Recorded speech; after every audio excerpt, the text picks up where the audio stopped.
আসসালামু আলাইকুম, সবাই কেমন আছেন? তো একটা মুরগির ঘর বানানোর চেষ্টা করতেছি। তো ফ্রেমটা বানানো মোটামুটি হয়েছে, আরো কিছু বাকি আছে।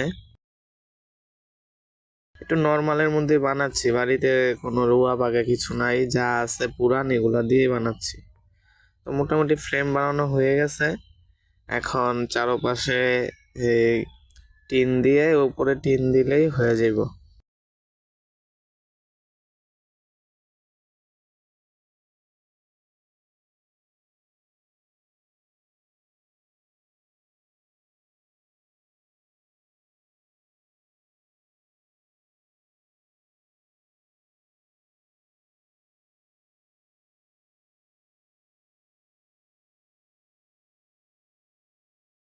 আলহামদুলিল্লাহ হয়ে গেছে, আরো 2 সেট টিন দিলেই হয়ে যাব।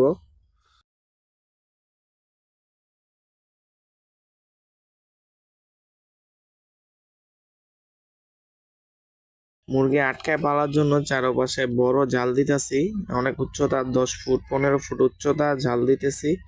জাল দিয়ে আটকে মুরগি পালতে হইব, কারণ মুরগি সব বাইরে যায়, বেজে নিয়ে যায়, কুকুরে নিয়ে যায়, বিড়ালে নিয়ে যায়। তো মুরগি কইমা যায়, তো জাল দিয়ে আটকে পালমু, তো ওই চেষ্টাই করতেছি।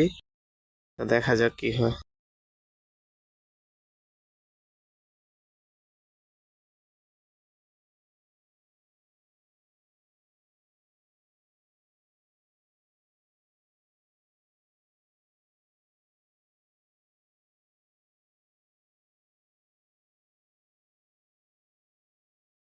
আলহামদুলিল্লাহ চারপাশে জাল দেওয়া কমপ্লিট।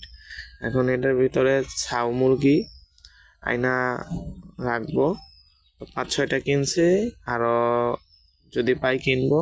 প্ল্যান আছে 50টা, এখানে 50টা মুরগি রাইখা পালার প্ল্যান আছে।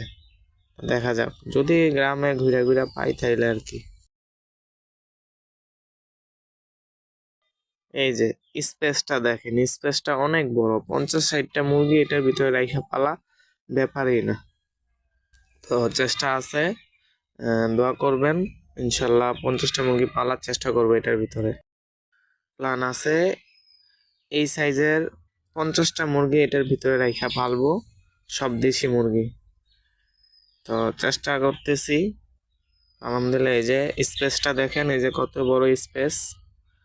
আর এগুলো হচ্ছে বাইরে। আর এই যে দেখেন, এটা হচ্ছে খড়। আর এই সাইজের মুরগিগুলা প্রয়োজন আমার। এটার ভিতরে এই সাইজের মুরগিগুলাই রাইখা পালবো ইনশাল্লাহ।